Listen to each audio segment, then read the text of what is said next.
అన్నారం బ్యారేజీపై కుట్రలు. బ్యారేజీ పిల్లర్ల వద్ద ఇసుక మాఫియా తవ్వకాలు. నిబంధనల తుంగలో తొక్కిన ఇసుక మాఫియా. బ్యారేజ్ నుంచి 500 మీటర్లు అప్ స్ట్రీమ్, డౌన్ స్ట్రీమ్ ఇసుక తవ్వకాలు చేపట్టొద్దు. ఇసుక బుకింగ్ చేసుకున్న లారీలు నేరుగా నది లోపలికి వెళ్లొద్దని నిబంధనలు బేఖాతరు. రూల్స్ బ్రేక్ చేసి రెచ్చిపోతున్న ఇసుక దళారీలు. అప్ స్ట్రీమ్ వైపు తవ్వకాలు చేస్తున్న కరీంనగర్ కాంగ్రెస్ నాయకులు, డౌన్ స్ట్రీమ్ వైపు తవ్వకాలు చేస్తున్న నల్గొండ సీనియర్ మంత్రి సోదరులు.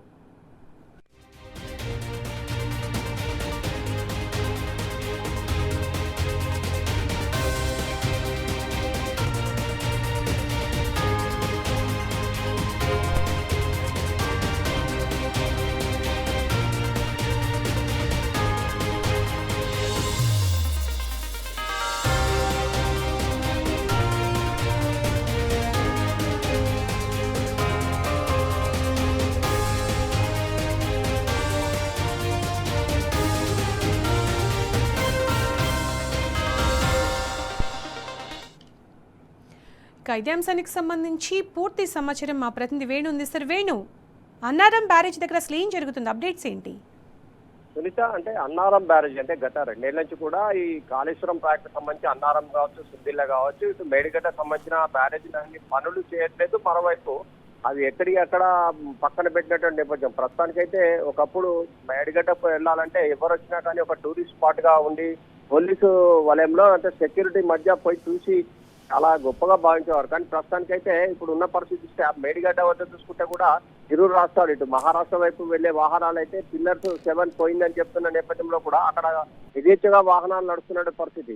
ఇంకోవైపు అన్నారం సంబంధించి కూడా ఓవైపు ఈ పిల్లర్లకు సంబంధించి చూసుకుంటే ఇటు ఇసుక తవ్వకాలు అయితే పెద్ద ఎత్తున జరుగుతూ ఉన్నాయి. అంటే 500 మీటర్ల వరకు కూడా, అంటే అప్ స్ట్రీమ్ మరియు డౌన్ స్ట్రీమ్ అని ఇలాంటివి ఉంటాయి. అంటే ఇక్కడ మాత్రం ఎట్టి పరిస్థితుల్లో పిల్లలకు దగ్గరలో ఇసుక తవ్వకాలు చేపట్టకూడదు. అది అంటే ఉల్లంఘన అన్నట్టే చెప్పాలి. కానీ ఓ వైపు మాత్రం అఫీషియల్ అని ఓ వైపు చెప్తున్నారు, అనఫీషియల్ అని ఓ వైపు చెప్తారు. అసలు అది అఫీషియలా అనఫీషియలా అనే దాని మీద చెప్పడానికి అయితే ఎవరు కూడా ముందు రావట్లేరు.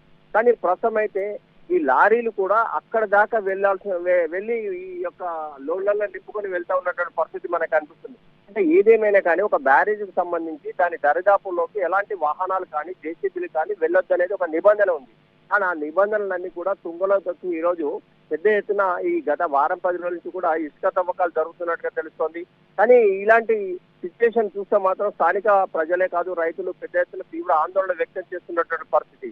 ఎందుకంటే బ్యారేజ్ సంబంధించి దానికి రిపేర్లు చేయరు. ఓవైపు ఇసుక సంబంధించి పెద్ద ఎత్తున అక్రమ రవాణా జరుగుతోంది. ఈ నేపథ్యంలో బ్యారేజ్కి ప్రాబ్లమ్స్ వచ్చే అవకాశం ఉంది, బ్యారేజీ కుంగిపోయే అవకాశం ఉంటుంది. ఇవన్నీ కూడా తెలిసి కూడా ఎవరు కూడా అంటే మాట్లాడలేని పరిస్థితి ఉంది. ఎందుకు ఈ విధంగా జరుగుతుందంటే కూడా ఆవేదన, ఆగ్రహం వ్యక్తం చేస్తున్న పరిస్థితి అయితే మనకు కనిపిస్తోంది సునీత.